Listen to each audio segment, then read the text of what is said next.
السلام عليكم، ازيكم حبايبي؟ عاملين ايه؟ يا رب تكونوا بألف خير. النهارده هنعمل محشي، وفي نصايح للمحشي ازاي يستوي من غير ما يكون ني من تحت او من النص. ازاي تقطعي الورق بسرعة رهيبة. ازاي تسلقي الورق برضو بسرعة.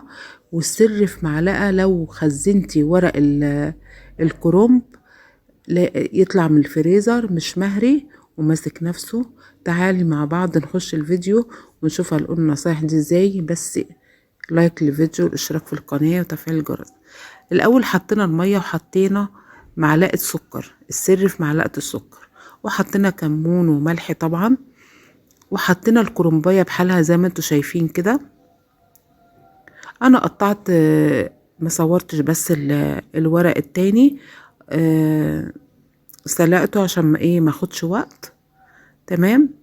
وبوريكم ازاي بقيت الكرنباية تتسلق بحالها. تمام كده.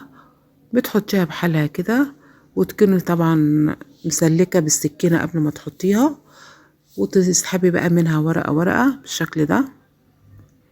تمام. عندنا بقى برضو السر في ايه؟ في الفلفل الأحمر. عايزاه حامي ممكن، مش حامي برضو ماشي.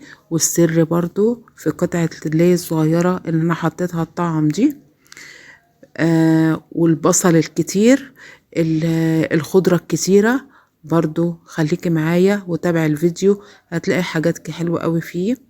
تمام. انا حطيت كده اللية مع شوية زيت. تمام.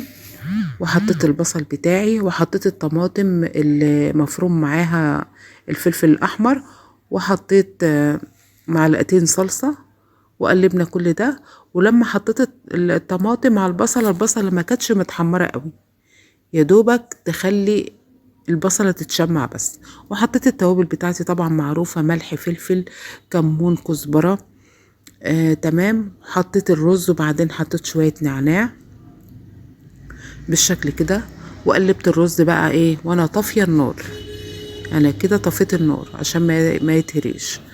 تمام. احط بقى الخضره بتاعتي زي ما قلت لكم، شبت كزبره بقدونس، يبقى البقدونس ضعف الكزبره ضعف الشبت. تمام. لو 2 بقدونس يبقى واحده اتنين 3 بقدونس، 2 كزبره، واحده شبت. تمام. هنيجي بقى لتقطيع الكرنب. هجيب بقى الورق اللي مقاس بعضه والاخضر اللي زي بعض كده، وافرده بالشكل ده. تمام. هقولك برضو على تكات تانية في الكرنب. خليكي معايا وتابعين لاخر الفيديو، بس لو ناسيه لسه اللايك حطهولي. بتجيبي بقى الورق كله كده وتقطعيه كده على بعضه. تمام. ما بتاخديش معاه وقت نهائي، بتلاقي الكرنبايه اتقطعت في ثواني. تمام. واقطع بقى على قد الصباع اللي انا عايزاه بالطريقه دي كده. تمام كده.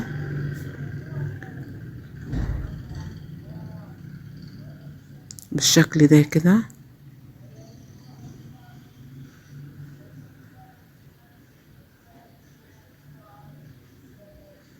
تمام كده.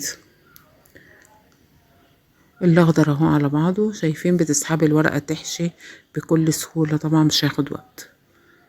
لا عايزه تخزني منه هتخزني طبعا، زي ما قلتلك معلقه السكر هتمنعه من انه يتهري. تمام. برضو حطيت الورق الابيض اللي مقاس واحد برضو فوق بعضه كده. تمام. متقطعه على قد برضو المقاس اللي انت عايزاه، مفيش اي مشكله. بالشكل ده كده. تمام. كومنت حلو بقى ان انت بتتفرجي عليا من انهي بلد. وكومنت لو عجبك الطريقة، قوليلي تعليقك ايه وانت بتعملي المحشي ازاي. نيجي بقى للعروق. انا ما بحطش العروق سليمة كده زي ما هي، انا بقطعها تبقى رقيقة، عشان لما بتحطي العروق سميكة بتاخد مكان في الحلة ومبتاخدش منك محشي كتير. تمام. بالشكل ده كده. بس كده. نيجي بقى للحشو ورص المحشي. احنا لما هنيجي نرص المحشي مش هنحطه يعني تخلي الصباع جنب الصباع، تخلي فيه براح بين الصباع والتاني. ليه بقى؟ عشان لما الرز بيزيد ويلاقي المكان ضيق بتاع الحلة والصوابع اللي جنب بعض، فطبعا ده اللي بيعطل عملية سوى الرز. وتحطيه بطريقة عشوائية احسن من انك تفضلي ترصي كده جنب بعض. تمام كده، هو ده السبب اللي ما بيخليش المحشي يستوي. وفي الاول طبعا بتحطي المحشي يغلي غلوة. تمام، ودي القطعة اللي انا كنت حطيتها على الوش وغطيتها كده بورقة. تمام، ويغلي في الاول وبعد كده وطي عليه. استوى، ما خدش مني اي وقت خالص.